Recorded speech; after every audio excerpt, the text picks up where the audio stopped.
فتاة عربية حاولت أن تجرب ظلمة القبر وعتمة القبر، فجلست في هذا الصندوق 24 ساعة. فماذا جرى لها بعد هذه المدة؟ تعالوا بنا نشاهد هذا الفيديو. إذ قال يوسف لأبيه يا أبت إني رأيت 11 كوكبا والشمس والقمر رأيتهم لي ساجدين.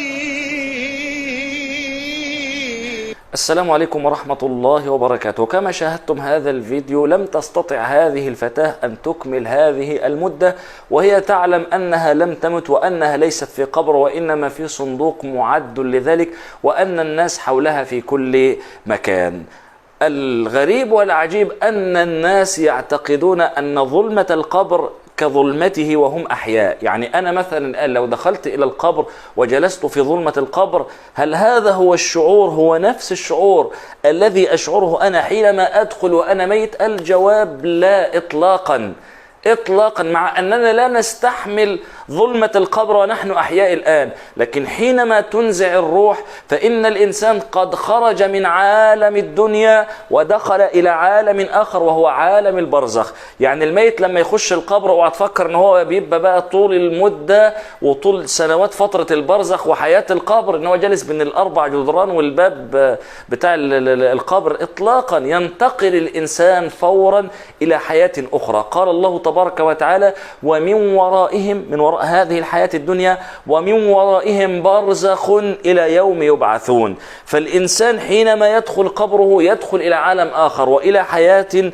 أخرى ويحيا حياة معينة. فالقبر فيه حياة، فلو كانت هذه الحياة تشبه الحياة الدنيا للإنسان اللي في القبر خبط الباب وطلع، لكنه في حياة معينة، حياة في دار معينة نحن لا نشعر به ولا نراه، ولو فتحنا عليه القبر وجلسنا بجواره لن نراه ولن نشعر به. لذلك الميت في قبره يحاسب ويسأل ويرى النعيم والعذاب، وممكن نخش ندفن في روح واحد تاني وهو في الكفن بتاعه وهو عظامه بليت وما نشعرش بأي حاجة. ليه؟ لأنه هو خرج إلى عالم آخر وإلى حياة أخرى ينعم فيها ويعذب فيها ويرى فيها النعيم ويرى فيها العذاب. فالشباب الآن والفتيات الآن عاوزين يجربوا أي شيء، عاوزين يعرفوا أي شيء. أتمنى أن احنا ننشغل بما بعد الموت، ننشغل بالعمل الصالح اللي هيخلي حياتنا في القبر حياة طيبة وحياة سعيدة، بدل ما ننشغل بأمور غيبية لا يعلم ما فيها وتفاصيل ما فيها إلا الله تبارك وتعالى. يعني أنا اللي استغربته في الفيديو ده إن هي فتاة كشف جزء من شعرها وثيابها يعني ليست ثياب متدينة وإنما هي ثياب متبرجة.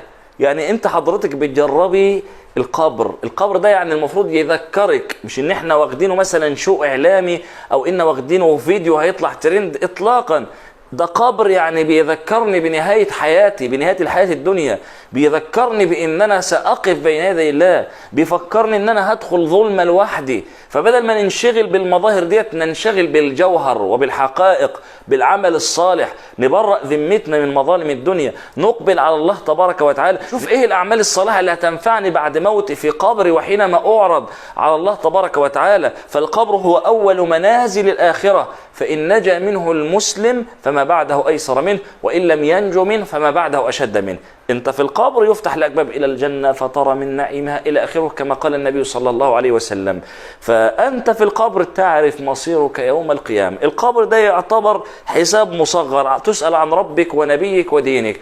اما الحساب تفصيليا فيكون يوم القيامة. فالحساب كما يقول الناس الحساب يوم الحساب. فاتمنى ان امور القبر وهذه الامور نأخذها للعظة فقط ولا نأخذها للترندات. يعني كفانا ترندات في امور تافهة، مش عاوزين بقى نخش في علم الغيب وهخش جوه الصندوق وهشوف عتمة القبر. لا، دي مش عتمة القبر، دي عتمة الصندوق حضرتك، دي ملهاش علاقة بعتمة القبر.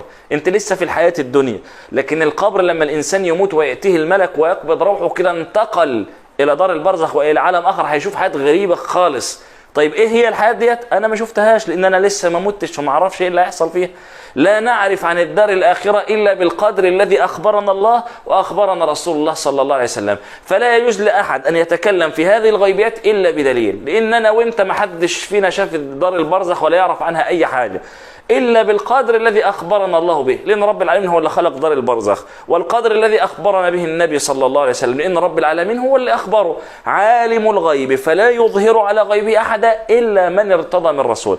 فتفاصيل حياة البرزخ لا يستطيع أحد إن هو يتحدث عن كل تفاصيل دار البرزخ إلا بالقدر الذي جاء به القرآن وصحيح السنة. أسأل الله تبارك وتعالى أن يحسن ختامنا، وأن يجعلنا من المقربين ومن الصالحين، وممن يحاسبون حسابا يسيرا، وممن يسعدون في قبورهم ويكونون من أهل النعيم. كما أسأل الله تبارك وتعالى أن يجعلني وإياكم من أهل الجنة. والسلام عليكم ورحمة الله وبركاته.